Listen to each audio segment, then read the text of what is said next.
पुस्तक है चार नारी बाता उहे मां आपने एक कहानी सुनाऊँ। ददवाड़िया खीमजी मेवाड़ा महाराणा अमर सिंह जी जो राज और मुगलों लड़ते लड़ते मेवाड़ा महाराणा थक गया, टूट चुका पर हिम्मत नहीं हारी। विक्रम संवत 1653 में मेवाड़ राज सिंहासन में बैठे। संवत 1661 तक अमर सिंह मुगलों में जूझता रहा। महाराणा हमीर सिंह लेकर अमर सिंह तक मेवाड़ स्वाधीनता की लड़ाई लड़ते रहो। अकेले मेवाड़ अनेक योद्धाओं ने 3-3, 4-4 पीढ़ियों तक लड़ते सदा के लिए सो गई। इन विषम परिस्थितियों से गुजरने के कारण मेवाड़ को अब विश्राम की आवश्यकता थी। लड़ लड़कर कितना लड़े।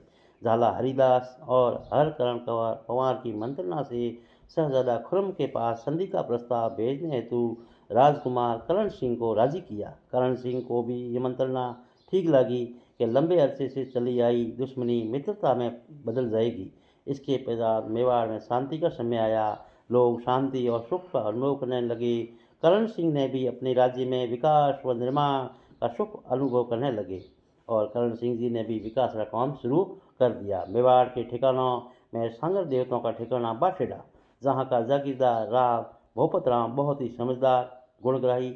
उसकी समझदारी की चर्चा आसपास के पूरे क्षेत्र में विख्यात थी। बहुत समझदार और उंवारी जो थी वो पूरे क्षेत्र में लोगों में विख्यात थी।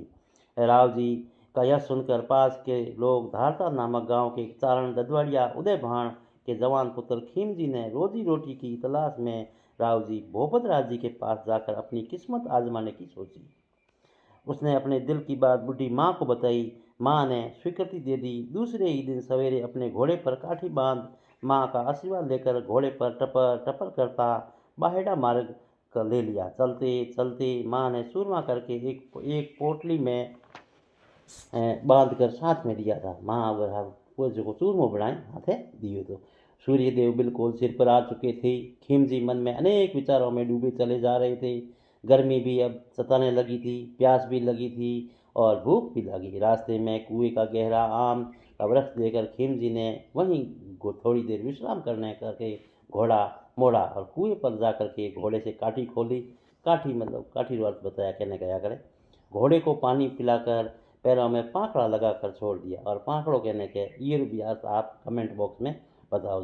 घोड़ा पानी की खेड़ियों पर लगी हरी घास चरने लगा। खुद खीमजी ने खेड़ी से पानी लेकर हाथ मुंह धोकर पोटली से चूरमा निकालकर खाया और पानी पीकर एक लंबी डकार लेकर सोचा थोड़ा लेट जाऊं, थोड़ा के आराम कर लिया। आम की गहरी छाव, ऊपर कोयले बोल रही है, ठंडी हवा, कब नींद आई कुछ पता ही नहीं।